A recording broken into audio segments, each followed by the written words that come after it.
This is our 8th year that we've offered this program. How many of you are new students, either freshmen or transfers? Almost everybody. Okay, great.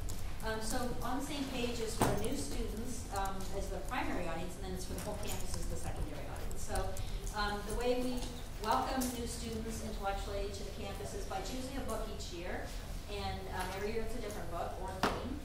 And we hand out the books to students at CalSO if they come during orientation or during the summer. They request it, I'll mail it to them. Did someone in this class ask me to bring them one today? Anybody else? There was one person. Anyone else? Okay. I have a couple books with me if you haven't got it yet. And if I run out at the end of the class, you can come up and get one. But if I run out, I'm in 257 Evans. You can come anytime, 8 to 5, and I'll give you one if someone else wants to give you one. Okay. So this year's book is Turing's Cathedral, which I will show you not yet. Probably already saw it before. We choose a book, and then we create a whole bunch of activities around the book, so it gives everyone something in common to talk about, to discuss, to study, to research, etc. So the reason I created this course, and it's the first semester we've ever had it, is because On the Same Page is such a wonderful program, and we have fairly low student participation in the program, and I think it's partly because students don't get units for it, so I thought I'd try an experiment and give students a unit to participate. We've really lined up a wonderful series of events around this book and activities, and we want to make sure that students take advantage of those. So I think we're going to show you the homepage really quickly for Canvas. How many of you have been onto the B Courses site for this course already? Great, I sent you an email about it today, right? So you probably already know the course requirements. We're actually requiring that everybody do all of the following things. I know sometimes for a pass no pass you do 70% of the stuff and you pass. In this class you do all the things and you pass, but they're all things you're going to enjoy. Okay. So the first thing is you have to attend 2 class meetings. Today's meeting with guest Professor Olga Holt speaking, and then we'll have another meeting on October 29th with Professor Massimo Mazzotti from History speaking. We're asking you to read the book. If you've gotten the book very recently and don't have time to read the whole thing, I really strongly encourage you to look at our thematic outline and choose the themes that interest you most and maybe the chapters that are most related to those themes. Maybe also think about starting with the chapters that we've got online to socially annotate.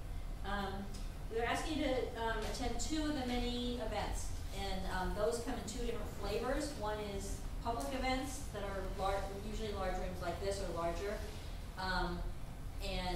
Everyone's invited to those, which means if it's a really popular event, you might not get a seat, so plan early. Because if not getting a seat is not an excuse. So definitely plan to attend 1 or 2 public events, and then for your second, you could, or possibly both, you could do something called Dialogues with Faculty. And that's a chance to sit in a room, a smaller room, with 20 other students and a faculty member and just talk about the book. Again, it's not going to be the whole book. It's going to be some part of the book, and they'll tell you what the purpose is going to be. So you'll take a look at what they're going to talk about. If that interests you, you'll sit in a room with them and talk about it for an hour and a half. Okay, so those are the 2 kinds of events. You can choose 2 dialogues, 2 public events, 1 of each. I don't care. There will be food at dialogues also. There will be food at dialogues. There will be food. There'll be food at all of them. Yes, we're gonna have receptions following every event where you can stick around and talk to the speakers and other students. Some of the speakers are pretty famous. And you can hang out and eat some food, and the same with the dialogues. You can chat with the faculty member and eat food. So that's a good thing to remember. I do want to give you my classic pep talk about faculty, and that is Berkeley is the best public university in the world. And the reason we're the best is because of our faculty. We also happen to have excellent students, but you guys wouldn't come here if it weren't for the faculty. So what I really encourage you to do is meet the faculty. And one of the ways you could meet the faculty is by going to one of these dialogues. If you meet at least 1 faculty member per semester for the next 8 semesters, you'll know 8 of them by the time you graduate, and you'll be in much, much better shape than if you do not. I think our internet is now working. Okay, yeah, good. Thank you, Deborah. You want to know the faculty because you'll get a better educational experience. You want to know the faculty because you want to have some letters of recommendation someday. You want to know the faculty because you just want to learn from them, and you want to learn from them directly. So I really encourage you to do that.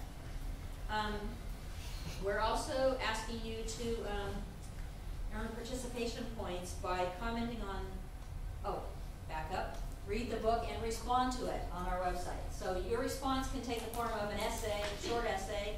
It can take the form of somebody wrote to me and said they were doing some coding. That would be great.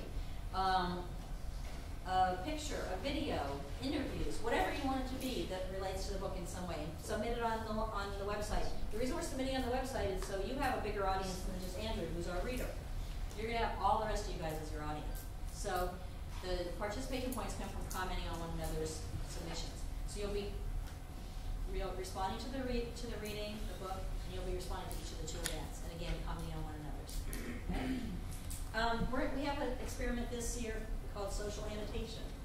We've got 4 or 5 chapters up on a website called NB, and some of you are already on it. Has anybody gotten it yet? There's some really smart people on there already. I saw some comments today that were really smart. You can go onto it, you can read those chapters online, and you can comment on them, like highlight a passage, comment on it. Then you can go and comment on one another's comments. I posted a question today, I really hope somebody will answer. So go in and see. If you want your question to be answered, mark that, say requesting response, and people will know that somebody needs a response. Okay? It's a really cool tool, and we're doing an experiment to see how people use it. And finally, we're really encouraging you, but not requiring you, to play the Turing Test Tournament, which is a fun game based on the Turing Test for artificial intelligence. Has anyone played that game yet? Cool. Okay, so the really cool thing about the game is it's a test for artificial intelligence. I mean, you're sitting there playing with, you're sitting there chatting with somebody. It's either a human or it's a computer. But the other cool thing is that whichever team gets the highest amount of points in each round, that team, the highest scoring person in that team, will get to choose an student organization to win $1,000. So our first round will end September 23rd. So get in there and play. If you're part of a student organization, get in there and encourage all your friends to play and see if you can push that team up to the top and pick which organization will win. We're going to have 5 rounds of play, $5,000. So that's an incentive to get on there.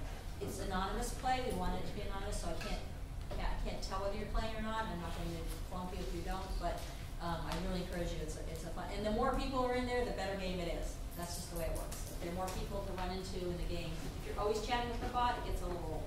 But if you can chat with some humans every now and then, that's fun. Okay, so this is Andrew David King. He is going to be a reader today, and I'm going to let him tell you, I'm going to let him show you the site, but I wanted to just talk briefly first about the events themselves. We have 5 public events. The first is the Starship and the Canoe Revisited. That's going to be September 24th at 5:30. That is based on another book, not Turing's Cathedral, but a book about George Dyson and his father, Freeman Dyson, the famous astrophysicist. There was a book written in 1985 about how different the father and son were. They're both brilliant. They're both explorers, but in totally different realms. One is an astrophysicist. One likes to build canoes and just take them out where no one's ever been before. So you can guess which is which.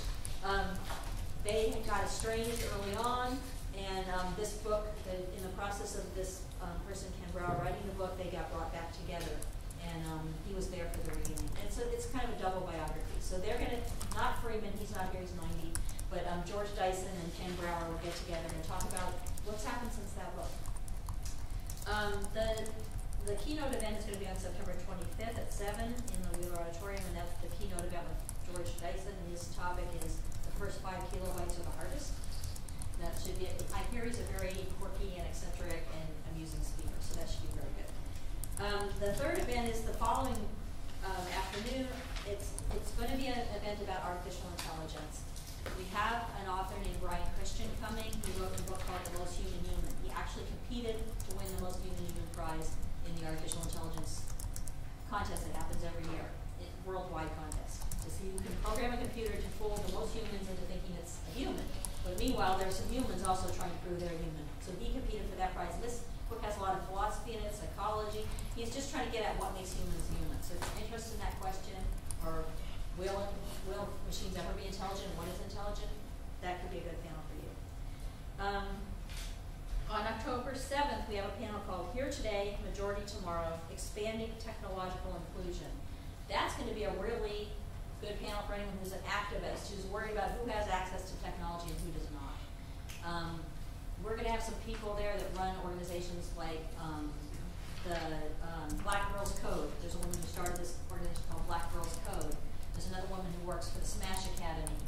She's a computer scientist and she tutors people. It's about the digital divide and who has access and who doesn't, and closing the gap. So that's a really good one for people who are interested more in the social sciencey aspects. Yes? Question? Are you going to have a sign-in sheet?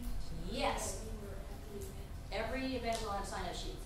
The dialogues with faculty always have a sign-in sheet in the room, and the professor takes a roll. And then in the public events, we'll have probably Benedicto, who's sitting right there, one of my work studies, sitting by the door with the sign-in sheet. So find him and sign in. Yes, question. So there's a question about, so I was going to relay something earlier. For the curious test tournament. Yes.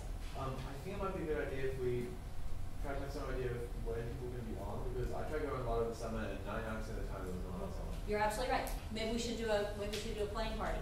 What would be a good evening for everybody in this class to get on? I don't think that everyone in this class is going to be a very good evening because everyone has different schedules. Okay. So I think we can maybe say like maybe 2 hours every day is when people try and get on. I think that'd be great. Is there any way for students to communicate on our site?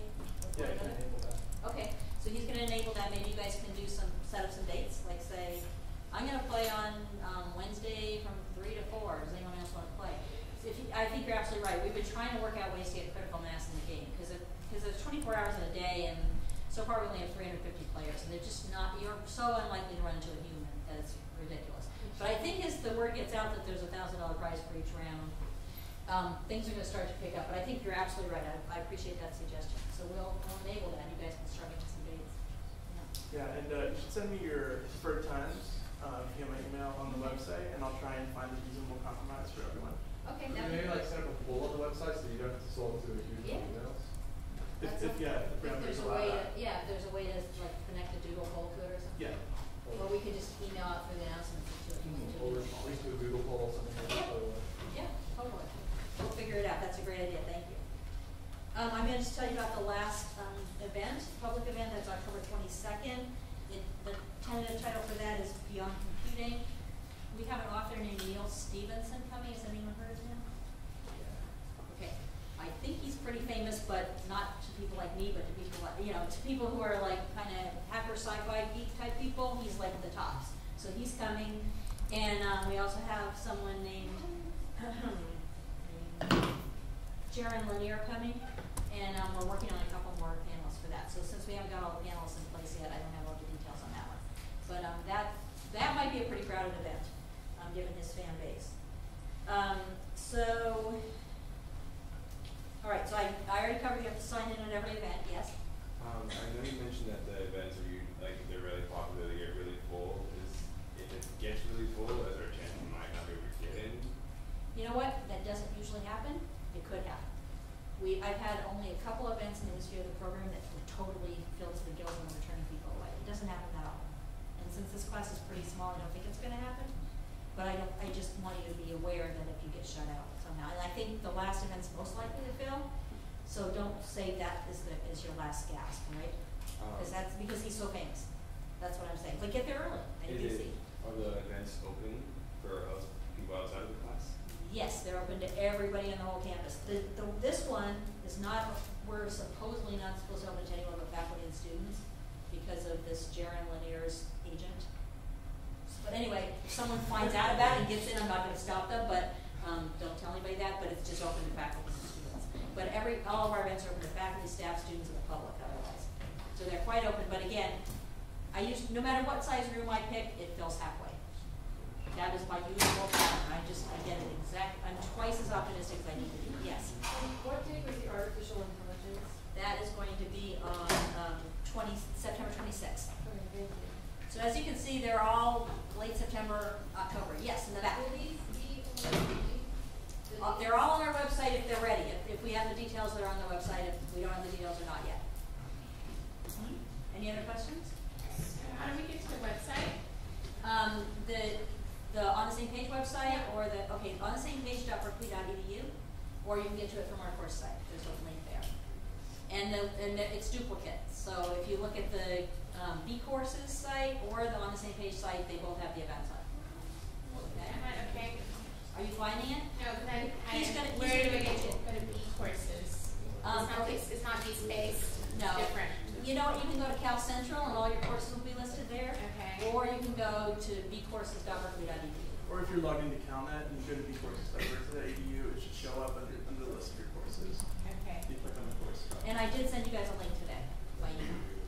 Okay? So he's going to show us a little tour of the site. Let me see if there's anything else I need to say. Yes. This is super important. Choose events and or dialogues that you're excited about attending. Okay, don't just do this because you have to, because these are great events, so choose the ones you like, okay? I want people there who are excited about being there, and you'll write something cool about it, and other people will react, and we'll get a real dialogue going, okay?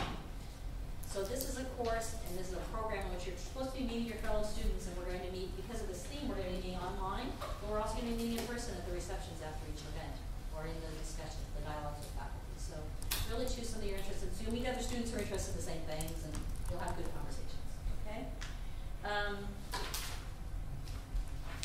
Any questions for me before I turn it over to Andrew? Any other questions? You guys have been great about asking questions all along. If you didn't get the sign-in sheet yet, where is it? Is it still coming around? Okay.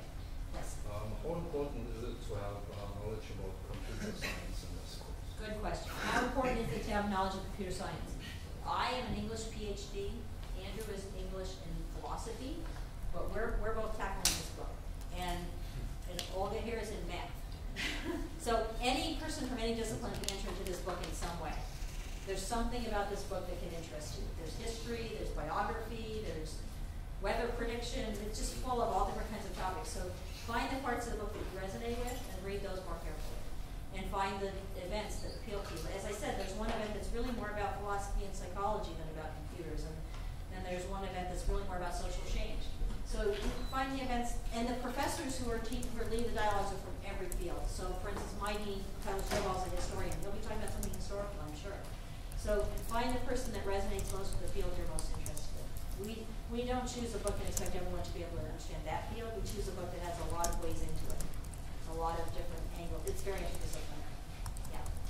I'll know that they're trying to deal with all questions is always a tricky thing because there's the whole thing of trying to go up and down. Because I know that a lot of people, a lot of these freshmen I've talked to actually just didn't read the book at all, or read very little of it. Yeah. Because they didn't see anything in it interesting. Because the thing is that the book begins with information that seems irrelevant to the title in terms of the subject material. Yeah. Because the title looks to be very computer science and science oriented. Yeah. But a lot of the start is looking at people's history and their families. So I think a lot of people who would want to look into that saw the title and didn't read it. Yeah. And the people who would be interested, so people who didn't want to look at science, looked at the title and didn't read it. The people who wanted to look at science, looked at the title, started reading, said, "Paul, I'm not interested in this, it's not good." Which is why you have so few people that actually read the book. Yeah, no, it's a challenging book. I will give you that, and it does. And you put a finger on some of the challenges of it. That it looks like it's a book about computer science, but it starts off with history, and so if you're in either of those two camps, you might not read it for the opposite reasons.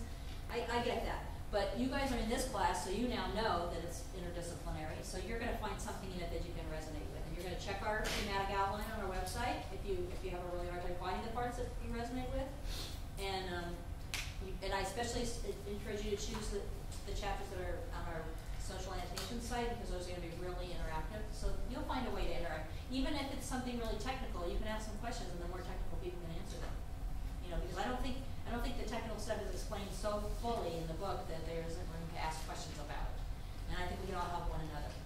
Olga's going to be helping curate one of the chapters. She can go in there and answer some of your questions. She understands computing from the inside out, from the mathematician's perspective. So we got people who can answer your questions. You know, and then there'll be some computer scientists who are, you know, teaching a freshman seminar on the theme or leading a dialogue. There'll be somebody who can answer your questions if you really want to know. Question? Well, I mean, I'm an English film double major, so I particularly like you know, when Tom Wolfe's books, like The Right Stuff, and I love the nature of physics and math. So I'm not actually finding that it was difficult to engage with. I thought some of it was maybe dry at some point, going through the book, but I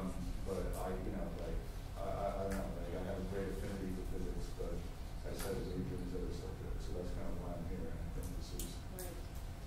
And a lot of our students have a lot of interests, and you can only pick one intuitive major, but that doesn't mean you don't care about any of the other fields, so that's great. We're gonna have some time at the very last third of the class for people to get in small groups and discuss, so we'll get into more of this then, I think. But I'm gonna ask Andrew to walk us through the website real quickly. I just need you to sign in. Oh, I need to sign in, okay. Where am I?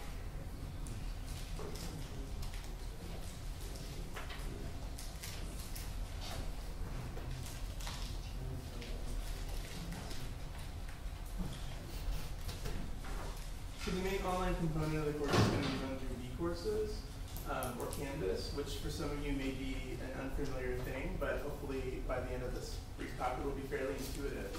So if you've never seen this page before, the way to get there is to go to vcourses.berkeley.edu. Once after you're logged into CalNet and click on the list of courses that will come up in the nav bar at the top, and it should drop down. If you feel like you're enrolled in the course, that's not showing up for some reason, please email Alex or I, thank you. And we'll try to rectify that. But anyway, so once you're here, the course is set up, the interface is set up pretty intuitively. The homepage is the equivalent of the syllabus. Everything you need to know about the course and meeting the requirements in order to pass is on this page, and I think Alex went through them all pretty clearly. The modules are the meat of the online components of the course, and they're also going to sort of be where you go to orient yourself in terms of events that aren't going to be happening online as well.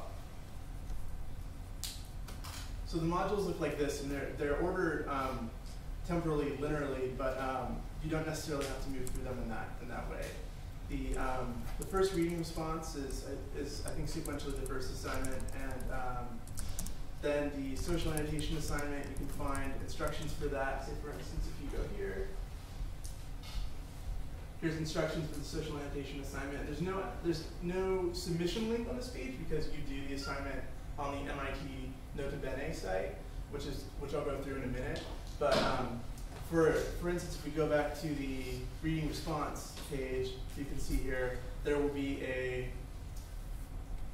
there should be. Well, Are you in the student or? I don't think I'm logged in. I don't think you're logged in. Anyhow, if you're logged in as a student, there will be a link over here for you to submit an assignment. And the parameters through which you can submit the assignment are all laid out here. You can submit a text entry, a website URL to some sort of hosted project that you're working on, a media recording. I think Canvas actually has the capacity to allow you to record video messages onto or into the system, or a file upload. So totally open to you what you decide to do. And as Alex described in the parameters for the assignment, we're looking for very interdisciplinary and creative responses. So right now, so here you can see all of the events that Alex just went through. And you're going to be able to click on these. Say if you go to the Starship and the Canoe, and you're going to be able to look at the details of the event, and then you're also going to be able, once you're logged in, to view that submission link. And once you've attended the event and typed up your response, submit the response through Canvas this way. So that's pretty much it, I think, for the V-Courses site. As Alex said, there are embedded links to the On the Same Page website. Let's see. Oops. I will just.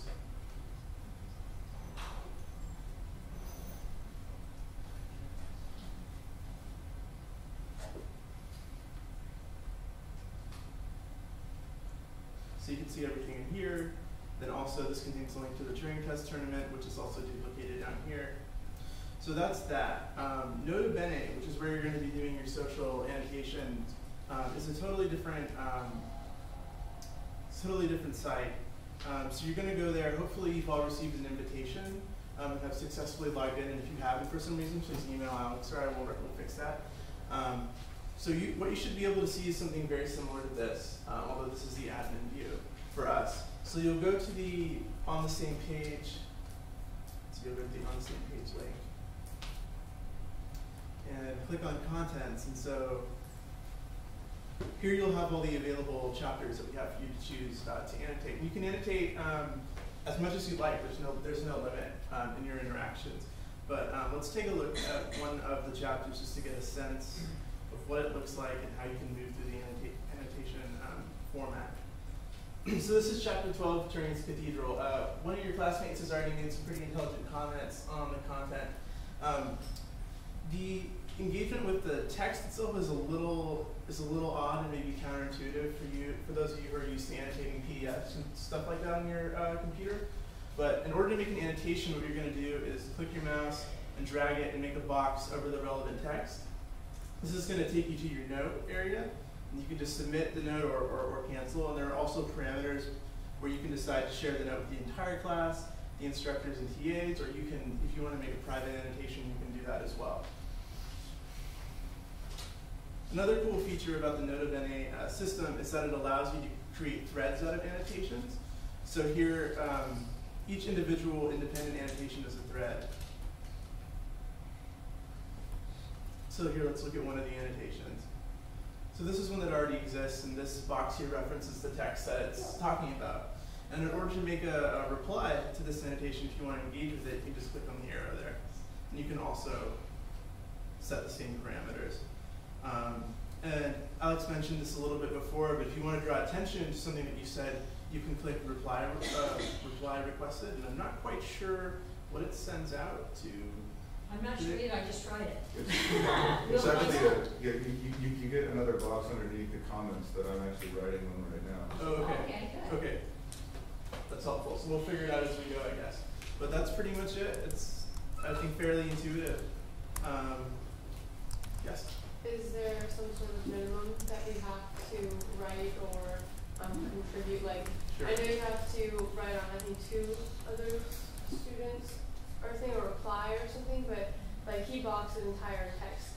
Can you box more than one passage and still put one paragraph on it? Or is it just like you're making a comment on one? I don't thing? believe that you can do Yeah, that, you can't box unfortunately. that's what Nota doesn't do. You can't say, I found all the references to so-and-so and box them all and put one comment. Yeah, I'm not even sure if the text itself is searchable, which is a big drawback. Yeah. So it's really, you're supposed to read it in here and comment as you read. But you should feel free to make references to other portions of the text also, Absolutely. and group your discussions in a single thread.